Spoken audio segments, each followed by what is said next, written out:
Yo, what's up, dogs? I am back once again, and this time we are here to talk about Speak No Evil, a Blumhouse movie that I might have kind of had a good time with. Honestly, when I left the theater, I was like, all right, I had a good time. When I went last night, I did a 7 o'clock showing, got some concessions, and not a bad turnout. Maybe like 20, 30 people. Not like I was expecting no one to show up to this film. Honestly, it's a Blumhouse movie. I don't think people like his stuff, but especially Night Swim. Ooh, Blumhouse, you and Night Swim. If I never saw Night Swim, I don't know if I'd be as soured as I am with a Blumhouse production movie. But this one, for some strange reason, I didn't even realize it was a Blumhouse movie until after the fact. And I was like, you got me, Blumhouse, you sneaky son of a. Anyways, let me just quickly warn you right now that we're going to have some spoilers. So you've been warned. And let's get started. Simply, first, let's go with the story. It's nothing crazy, okay? We have our we have a small family in this movie, and they are the Daltons, right? We have Ben Dalton, played by Scoot McNairy. We have Louise Dalton, played by Mackenzie Davis, and they have a little daughter, Agnes Dalton, played by Alix Lefler. I believe that's how her last name is pronounced. And they are on a little family getaway to the villas of Italy, somewhere in Italy at least, right? And when they are there, they are trying to just unwind and relax and be a family unit, right? We don't know much about the family at this point in time. And then we are quickly introduced to this other family with James McAvoy, who plays Patty. I think her name is pronounced Aisling Franciswa, I hope. She plays, I think it's Kiara? Yeah, Kiara. And they have a little son, who's named Ant, played by Dan Hough. Could be right.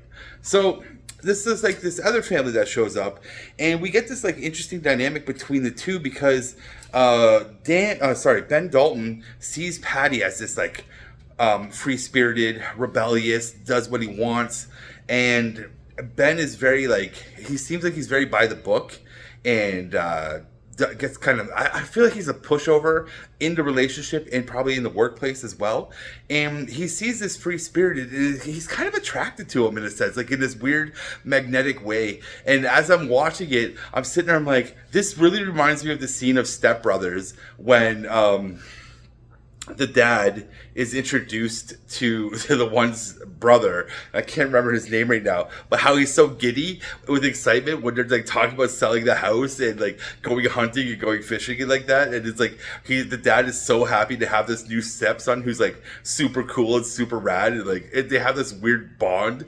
And that's kind of what it felt like, just the vibe between Ben and Patty, one in Italy specifically. And so as they befriend each other, so to speak, we learn a little bit more about this family, and both families actually. We learn a little bit both. Once Ben is like talks about how they moved to London from America, and like he lost his job, and same with Louise. She's trying to go through her stuff, and it's like there's a lot of family resentment, I guess, maybe being built up. Like you see how this family is not functioning that well, and the head of the household comes across as a little meek and a little weak, as we are introduced to him, and he doesn't really, we don't really understand why he's like that until the story progresses. So once they leave Italy, they go back to London, their home in London. We learn more about Louise and Ben's relationship is kind of on the rocks because Louise, I guess she got caught sexting, and this is like a big dagger to the soul of Ben. How could his wife that he has a child with be sexting another man? And it gets told to us multiple times, like he was sent he saw a dick pic on her phone, right? Like, and she's kind of plays it off like it's not cheating, blah blah blah, because like no physical activity happened, but it was still sexting. And there's this big wedge in the family right now because of this event that has happened. And so what happens is Patty sends a postcard saying, hey, why don't you come out to our villa? Because he's a doctor, he's got money, he's got a farm, blah, blah, blah. He's like, come to our villa and spend a weekend there. It's like in the off the wherever. It's somewhere in England, and come and visit. Hang out and stuff like that. And so Ben kind of convinces Louise to be like, let's do that. Maybe it'll be good for the relationship, and we can just unwind. Especially because we just found out he tried to get a job and he got turned down. Right, so he's kind of downtrodden and needs just something to pick him up. And Louise agrees. She's like, okay, that sounds good. Our children got along and stuff, so let's go. And I think you need this as well. And this is where the movie really picks up, because the first 20 minutes, 25 minutes of this film is really building up these families, right? And the relationship and the bond and potentially a friendship, and also in your own mind, you're kind of sitting there going, would you actually go to someone's house, they would invite you to it, after you met them on a cruise or a trip, and you're like, hey, come and visit us. Would you do that? I don't know. I feel like on that instance, once you leave the place, that's it. Hey, good time. We had fun. Bye.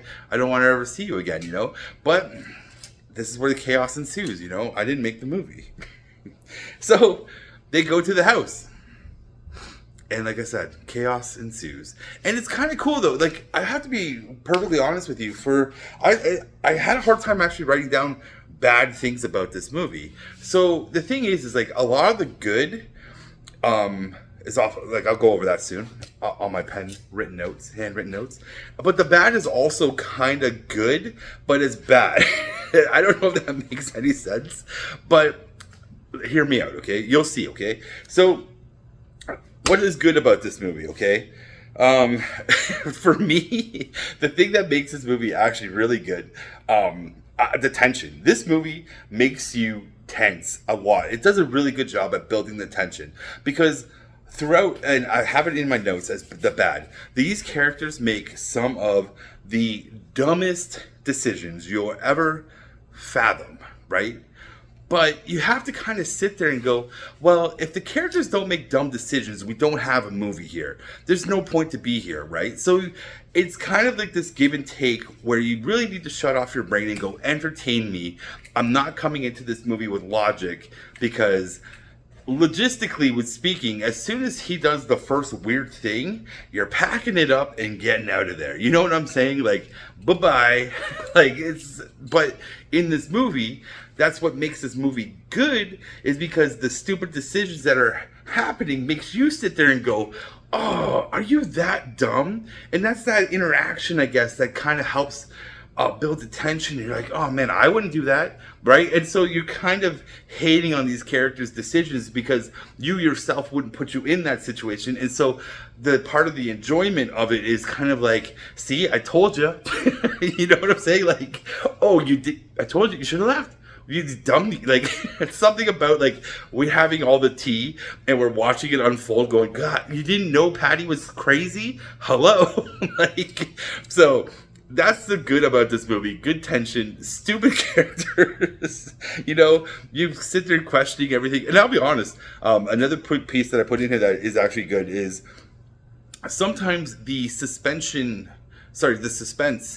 is comical and even awkward comedy, because there's certain scenes in this movie, especially with James McAvoy, that he does something and you're just like, that is so absurd that it makes you laugh.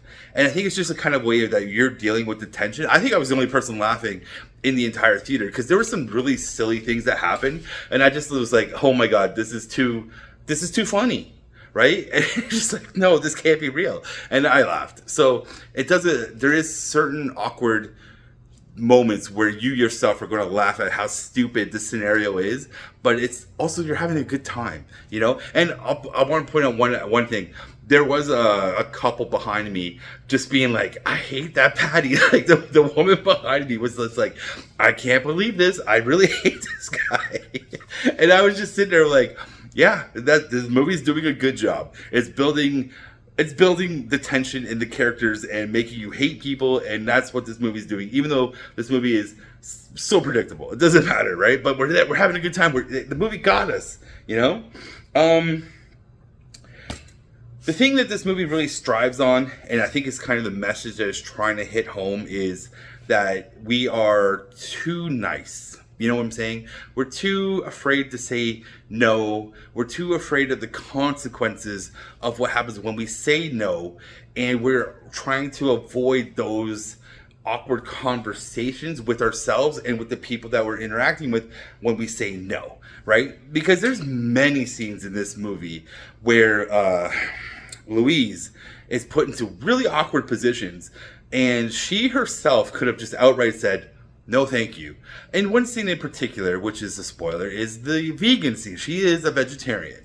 And so Patty makes her eat a piece of goose. And she could have said no, but she was being too polite and wanted to avoid the conversation, because Patty, when he's the character, when they get to the farm, he's really building himself up as this like man's man. I hunt, I build fires, I build homes, I use my hands, I live off the land. And this is like my political stance, in a sense. Is like, bang, this is where I'm putting my flag in the sand, you know? And she's more of the, you know, the American socialite city person, where, you know, she has different political agendas and thoughts and stuff too, where she thinks, you know, factory farming, blah, blah, blah. And so she doesn't want to have these difficult conversations with Patty. And it's the main reason why she eats the meat. And that's a big theme throughout this entire movie, is people don't want to have the difficult conversations. And Patty himself has a couple monologues. I know of the one for sure, where he actually goes on and says, people are afraid to have the awkward conversation. And he brings it up multiple times. And at the end of the movie, almost the end, before the third act kicks in, finally, Louise has her moment of where I'm going to have the awkward conversation, because Patty's like, you'll never see us again. And she's like, you know what? That's right. Because after this, I'm going to get a divorce. And she goes on this little monologue about how everything is going to end. And you're kind of just like, oh, Patty, like, oh, I wasn't expecting that, actually. And it was a good character moment where she finally was like, you know what, I'm ready to have the awkward conversation. And I think that's also played out with the relationship between Ben and Louise, that they themselves don't want to have that awkward conversation between the two of them over the sexting and the relationship's deterioration, because they are afraid of this conflict. And that is why their relationship is suffering, is because neither of them want to say, no, you are wrong, or yes, you are right.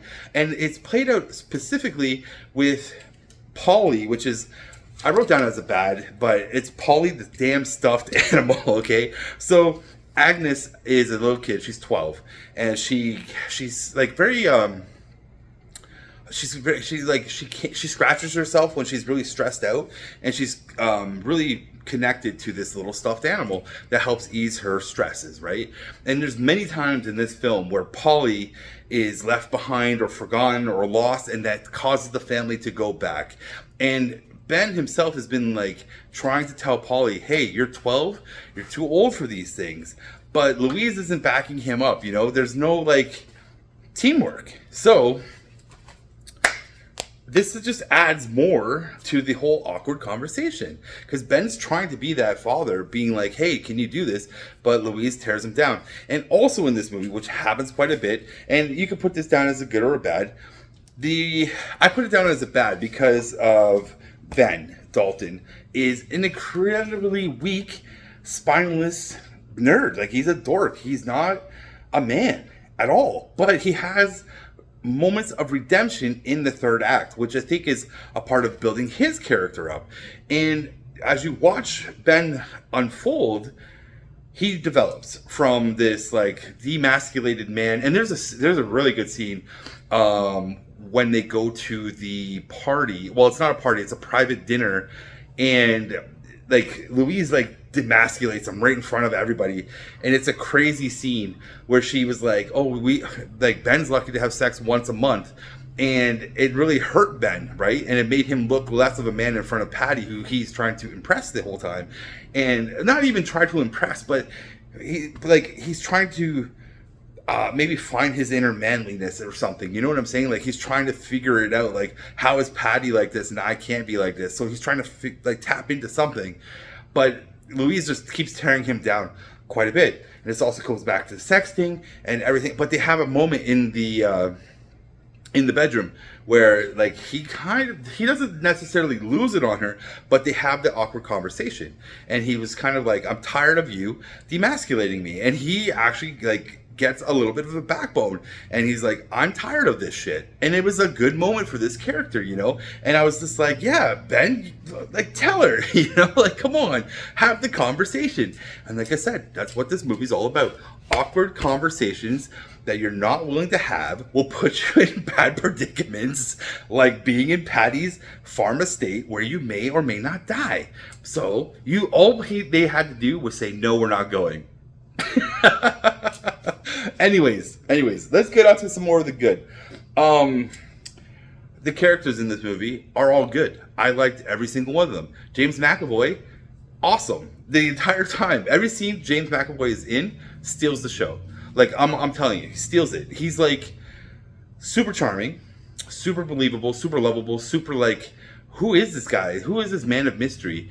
And then when he cranks that dial to crazy mode, you're like, oh, I'm afraid of this guy. He does a really good job at that juxtaposition of being lovable to hateable, and it's great. He's great. And also how he interacts with all the characters is just great. Like, you know, he's very abusive to Ant, and the stuff that he does with Ant is like, it's abusive. They toe the line really well at how he like treats Ant, and yeah, man, that's some hard stuff, but it's all a part of the character. And Ant takes it, but Ant is getting fed up with it. He's cool. Ant's cool too. Like, everyone's cool in this movie. Ant's cool because he can't talk. They cut off his tongue. That's revealed. Sorry. And so he's trying to like. I think he's also like. I want to say he's from a different like Finland or something like that, right? He's not American. He's not English. He doesn't speak the language. So when he's trying to communicate to Agnes, he can't, and it's hard for him. But his whole little arc is really cool because he's trying his best to like warn the Dalton family, like, get out of here, you're going to die. And he's doing it through Agnes, and Agnes is cool too. Like, the kids are actually cool and entertaining, and their little storylines are awesome. But like, once Agnes figures out what is happening because of Ant, she is like, we have to get out of here. Like, she takes like a leader role in the sense of like, what can I do to get us out of here? Because my parents aren't believing me yet. And then she has the photos, and then once her mom and stuff like gets on board with it, and they're like, oh my god, what the hell do we do? How do we get out of this? Agnes hatches a plan, which I thought was a smart plan. I don't even know if I could put it onto the YouTube, but she fakes her first, I guess, menstrual cycle is the best way to put it, without getting bleeped or deleted, right? So she fakes her first one, and I was like, oh, when they did it, I was like, it was so smart because she stabs herself with a thorn, and there's a lot of setup and payoff in this movie that works really good too. But she stabs herself with a thorn, and she starts to bleed, and so she plays it off as her first cycle, and I was like, that's so smart, honestly, because like, you would leave, right? You would go, oh, my daughter's not feeling well. This is the first one, you know, she's embarrassed, blah, blah. And they play all that up really beautifully in the movie. And it's like such a smart idea of like, this is how I'm getting us out of here, parents. I'm doing my part, you know? And it all backfires. No, man, the damn Polly. Every time Polly, the stuffed animal, shows up, you're just like, no, not you, Polly. Which, again, I hate Polly, but it's actually really good because it helps. It really hits you because you want them to leave. You do. And I was thinking about this a little bit too, because like I was sitting there, I was like, do I care about this family because I hate the relationship between the couple? And a part of me is like, I could see people just being like, I don't care if they live, you know, like, who cares? She's a cheater. He's a loser. The only thing I care about is hopefully Agnes gets out of there alive with Anne. You know what I'm saying? But as the movie unfolds, you kind of get on board with the family, and you're like, man, I hope you guys live. And you guys keep putting yourself in stupid predicaments, which makes me hate you. The ladder scene. Oh, dude. So when they're about to leave, before the third act kicks off, they're building it up. super good tension, right? Because they're like, okay, Agnes faked the menstrual cycle, so they're like, okay, we're getting out of here. It's all going to plan. It's working. And then when they get to the car, they're like, oh no, it's a flat tire. More tension being built because it was like, well, come to my garage. I'll get the stuff where you can help me. And it's like, is he going to kill Ben right now in the garage? Nope. Fixes the tire for him, no problem, bud. Hey, get on your way. And then he's like, oh, aren't you forgetting something? Are you missing something? And she's like, oh no, I can't find Polly. And then this is the stupidest part in the whole movie is, where is Polly? He happens to be stuck in an eaves trough on top of the freaking barn. Like, how did Polly get up there, right? And you're sitting there like, that is so stupid and absurd. What you think? Okay. So then he pulls the ladder up. Patty pulls the ladder out and he's like, Ben, get on up. And like, if you ever worked construction, you understand how to use a ladder. And Ben was going way too far up the ladder on the top, like above the rungs, in a sense where you're like, that's not safe. I was sitting there going, this is bad ladder etiquette here. This guy's going to get us an OSHA violation. He's going to fall and kill himself. And that actually kind of plays out. He doesn't fall and kill himself, but he grabs onto the eaves trough. Like, there's a lot of good little spooks in there and stuff. But yeah, there's fun stuff in this. And then essentially, I guess you could say the third act might not be for everyone. You know, it becomes just pretty much a Home Alone type film. Like, hey, time to kill everybody. You know what I'm saying? It's like, will they or won't they survive?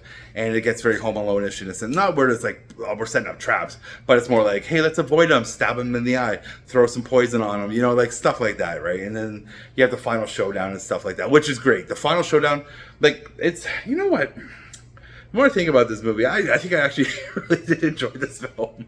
I had probably a better time than I think about it, like, that I thought when I first came out of it. Because, like, even the ending is really good. Like, Ant gets his comeuppance, you know what I'm saying? Like, it's good. And then even Ben, like, he sacrifices himself because they're on the roof at the top of the house, and he's like, the ladder fell down and stuff, so he sacrifices himself. He's like, I got a hang drop, and it's like at least 2 stories high. He pops his knee, breaks it, right? But he still gets his family down from there, and like, it's a redemption moment for him. And then Ant gets his redemption moment, and like, everything, lots of redemption, but it just ends bang. Did they get away? Which, yeah, of course. But yeah, that's it. I don't think I have. Like, oh, I wanted to point out there is a good midsummer moment in here where the Ben and Patty are like on top of a mountain and then they're just like screaming out your rage. It's like a good building character moment for Ben, where he's like, you got to get all this hate and black darkness from your heart. You got to let it out. And they just start screaming on top of the mountain. It was a good moment. Like, there's moments where you like Patty, where you're like, oh, he's helping Ben. He's helping Ben become a man, you know? And then everything happens. Chaos ensues. But that's it for my list. Surprisingly, I actually had like way more good things than bad things. There's not a lot to hate in this movie. Like, I had a good time. I enjoyed myself. Now, do I think you should go and see this movie? Honestly, I would say I recommend it as a date night movie, cheap night, or a drive-in.